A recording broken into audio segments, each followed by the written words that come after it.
Hello दोस्तों, कैसे हैं आप लोग। मैं आ गई हूँ आप लोगों से मिलने न्यू ब्लॉग के साथ। मेरे ब्लॉग में आप लोगों का बहुत बहुत स्वागत है। दोस्तों, आप सबको मेरा प्यार भरा प्रणाम, नमस्कार। दोस्तों, योगा ख़त्म हो चुका है। अब हम लोग जा रहे हैं घर को। आगे का कार्यक्रम मैं आप लोगों को दिखाती हूँ। तो हमारे गांव में कल रात से इतनी बारिश हो रही, इतनी बारिश हो रही, इतनी बारिश हो रही, मैं कुछ बता नहीं सकती हूँ। उसका परिणाम मैं आप लोगों को दिखा सकती हूँ कि नीचे हमारे आगे देखिए, ऊपर से जो नदी आई है उसका नज़ारा मैं थोड़ा सा आपको दिखा देती हूँ। देखिए नीचे नदी, देखिए बहुत गंदी भी आ रही है और पानी बहुत बड़ा हुआ आ रहा है। क्योंकि हमारे घरों में, गाँव में जो भी है, पहाड़ में ऊपर, मैं तो बागेश्वर में हूँ। बागेश्वर में तो बारिश कभी होती भी नहीं है, बहुत कम, ना के बराबर बारिश होती है यहाँ। और ऊपर घर में जो फ़ोन वगैरह आते हैं वहाँ से पता चलता है कि इतनी बारिश है, इतनी बारिश है कि बहने वाली बारिश आई है। तो आज देखिए नदी के ये हाल हैं। तो दोस्तों, यहाँ भी आज हल्की हल्की, सुबह का टाइम हम बाहर से योगा कर रहे थे तो हल्की हल्की बूंदाबांदी अभी हो रही है, तो इसलिए हमने योगा जल्दी ही फिनिश कर दिया। और देखिए बिल्कुल बूंदाबांदी है, हल्की हल्की। और हम लोग थोड़ा योगा से निवृत्त होके, हमारी जनसंख्या बढ़ते जा रही है। अभी एक आध और थे, वो निकल चुके हैं क्योंकि सबका नाश्ता वगैरह बनाना होता है अपने घर में, बच्चे स्कूल जाने वाले हैं। दोस्तों, मैं कुछ न कुछ प्रैक्टिकल करते रहती हूँ। मेरे दिमाग में ऐसे उटपटांग आइडियाज़ आते रहते हैं। अब आपको ये आइडियाज़ मेरे कैसे लगते हैं मैं बताती हूँ। देखिए मैं क्या करने जा रही हूँ। ये है दोस्तों, साबुत दाल थी ये, जो अब ग्राइंड करके महीन हो चुकी है। ये देखिए मिक्सी दाल थी। और ये है दाल का आटा, जो पूरा आटा बन चुका है। तो मैं ये आगे क्या करने जा रही हूँ आप देखते रहिए। दोस्तों, ये है दाल, देखिए ये मिक्स दाल है। इसमें मैंने अरहर, मलका, कम, मसूर, भट और चने, दले हुए चने, मूंग, यानी कि जो दाल आपके पास अवेलेबल है वो दाल मैंने सारी मिक्स की। उसके बाद उस दाल को पूरा धो दिया। धोने के बाद उसको एक कॉटन के कपड़े में सुखा लीजिए।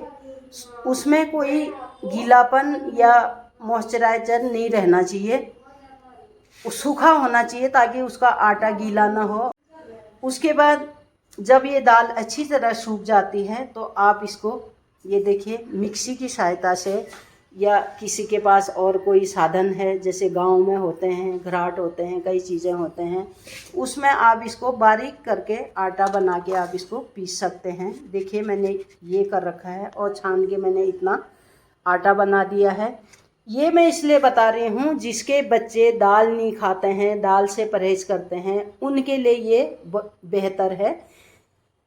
ज़्यादातर बच्चे दाल से जी चुराते हैं, दाल नहीं खाते हैं, तो उनको प्रोटीन की आवश्यकता होती है। तो सबसे अधिक दाल तो प्रोटीन में ही होता है।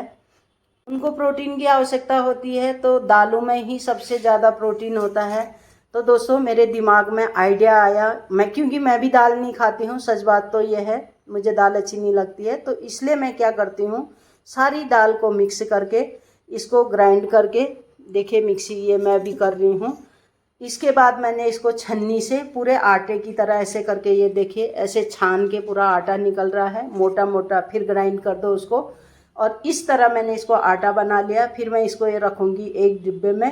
और जब भी मैं सुबह शाम दिन में, जब भी मैं नाश्ता बनाऊँगी या खाना बनाऊँगी, दिन का रात का, जब भी मैं बनाऊँगी, तो मैं परिवार के हिसाब से, अगर ज़्यादा परिवार है, 6-7 जनों की परिवार है, तो आप 3-4 चम्मच डाल सकते हैं। अगर 2 ही जनों की परिवार है तो आप 1-2 चम्मच डाल सकते हैं। तो इसका आटा आप गेहूं के आटे में मिक्स करके आप गूंथ के रोटी बना सकते हैं, और प्रोटीन भी मिल जाएगा। बच्चे दाल नहीं खाते हैं, वो भी पूर्ति हो जाएगी, और हमारी दाल भी बेकार नहीं रहेगी। तो मैं भी दाल नहीं खाती हूँ, तो मेरे दिमाग में एक आइडियाज़ आया। मैं करती भी हूँ और मैं करते रहती हूँ ये चीज़ें। अभी मैं बना रही थी तो मुझे लगा कि मुझे आप लोगों को बता देना चाहिए। ये देखिए, ये मोटी मोटी दाल जो बच गई है, आप इसको जितना आप पीस सकते हैं, इसको महीन बना सकते हैं, आटा बना सकते हैं, बनाइए। अगर रह जाती है तो आप इसको दाल बना सकते हैं, परिवार के अन्य लोग खाते होंगे। अगर नहीं खाते हैं, जो कोई बंदे एक दो ही हैं दाल नहीं खाते हैं, तो आप इसको थोड़ा थोड़ा करके भिगा लीजिए। फिर आप उसको मिक्सी में, भिगी हुई दाल को भी मिक्सी में ग्राइंड करके फिर आप आटे के साथ उसको गूंथ सकते हैं। तो दोस्तों, ये है हमारा प्रोटीन। ऐसा करने से हमारे शरीर में प्रोटीन की पूर्ति हो सकती है। तो आपको ये मेरा आइडियाज़ कैसा लगा, आप प्लीज़ मुझे कमेंट करें। दोस्तों, बना दिया दाल का आटा। अब जा रही हूँ थोड़ा मार्केट को, होती हूँ तैयार। मेरे दोस्त लोग तैयार हो गए हैं और मैं भी फटाफट तैयार होती हूँ। तो हम लोग जा रहे हैं बाज़ार को, बाज़ार से सामान लाने वाले हैं। और इसके लड़के का बर्थडे है। इसके लड़के मेरे लड़के का नहीं, इसके लड़के का। चला जा। ये भी आ रही है साथ में, दिख रही है। अरे तू चले जाएगी, फिर तेरे को देखेंगे ना हम। ऐसे देखना, छुपा छुपा ऐसे। सॉरी, ये भी आ रही है, ये भी। दोस्तों, ठंडी ठंडी हवा चल रही है। बाज़ार से आके खाना खा के आराम करके अब शाम का टाइम हो रखा है। हम बैठे हैं छत में और मैं काट रही हूँ सब्जी। मैं दिखाती हूँ आज काय की सब्जी बनाती हूँ। देखिए, ये है करेले कड़वे वाले। ये देखिए, घर में हुए थे ये, मेरी दीदी के वहाँ। मेरी दीदी आई है तो करेले लाई थी। ये देखिए, ये वही वाली दीदी है जो मक्के बुन रही थी परसों। तो ये करेला लाई थी, ककड़ी लाई थी, हमने रायता बना के खाया। तो अब मैं काट लेती हूँ सब्जी। ये है करेले की सब्जी। ये देखिए, करेला काट रखा है और ये टमाटर हैं। इसमें 2 ही टमाटर डालूंगी, 3 मैंने काट रखे हैं। ये प्याज काट रखा है। तो अब मैं बनाती हूँ करेले की सब्जी। दोस्तों, खा लिया है टन करके, पेट भर गया। अब आ रही आँखों में नींद और कल सुबह जल्दी उठना है। तो इसी के साथ अब कल मिलने का वादा करके ब्लॉग समाप्त करती हूँ और फिर मिलते हैं नए ब्लॉग के साथ। आप लोग अपना ख्याल रखिए, स्वस्थ रहें, भगवान करे। तब तक के लिए विदा लेती हूँ। Bye, good night.